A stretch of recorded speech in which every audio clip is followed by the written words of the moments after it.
I discovered that my daughter organized a bullying campaign against her transgender classmate. Now she has to face the consequences because I am canceling her dream sweet 16. My husband John and I have a daughter, Madison. Ever since she was little, Madison dreamed of having the perfect 16th birthday party. Since Madison had always been well behaved, we decided that we would throw Madison the birthday party of her dreams. We both have financial stability, so cost wasn't an issue. We put months of planning into this party. Madison's actual birthday was on Monday, and we had a small family dinner at her favorite restaurant to celebrate since her actual birthday party was scheduled for 3 weeks from now. Everything was perfect until Wednesday, when my husband and I were called into a meeting at Madison's school. We were surprised to discover that Madison was suspended for her involvement in aggressively bullying a transgender classmate, Kelly, who had recently attempted to do something that I'm not allowed to say on this post. I'm ashamed to admit that I didn't believe it at first, but after I forced Madison to show me her phone so that her father and I could look through her texts and social media, I was shocked to discover that not only was Madison involved, but she was the ringleader of a group of girls in her grade that bullied her. There were texts of Madison telling Kelly that she would never be a real girl and asking if she still had a penis. There were plans in the private group to pull Kelly's pants and underwear down in the middle of the cafeteria to prove that she was a man.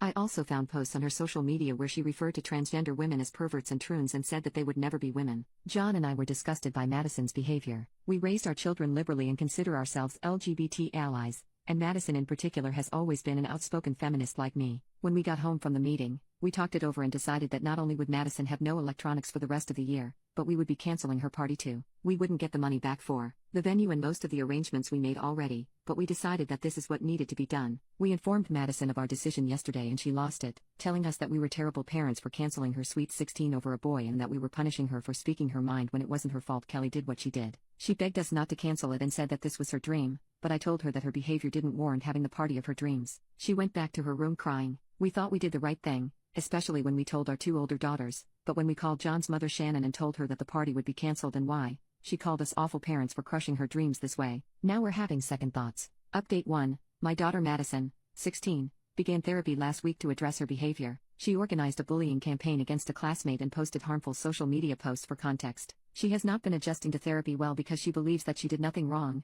and this has resulted in arguments between her, myself, and my husband. If anything, I think this has caused her to double down on her behavior. This morning we got into an argument because I discovered her trying to steal her confiscated cell phone from my husband's office. I took the phone back from her and planned to put it in his safe along with our other valuables, but she threw a fit when I took it and started to scream at me that she hated me and wished I were dead. I have plans to tell Madison's therapist, but I'm distraught by what happened. I kept sobbing and it even woke my husband up from how loud I was. I never thought that one of my children would say this to me. I don't know where I went wrong, but I feel like a fool for not noticing this behavior sooner. Second update. I'm sorry to report that Madison has only doubled down on her behavior in the weeks since my last post. She's now refusing to talk to me unless it's about dinner or to bully me into handing over her electronics. She has started at a new school this semester because we wanted to keep her away from her victim and the friends that she organized the harassment with, and she hasn't adjusted to it well. As far as I know, she has made no friends yet, but my husband John and I are refusing to transfer her back to her old school and this frustrates her. We also refuse to give her electronics or social media back to her, and it will stay that way for the rest of the year. Unfortunately,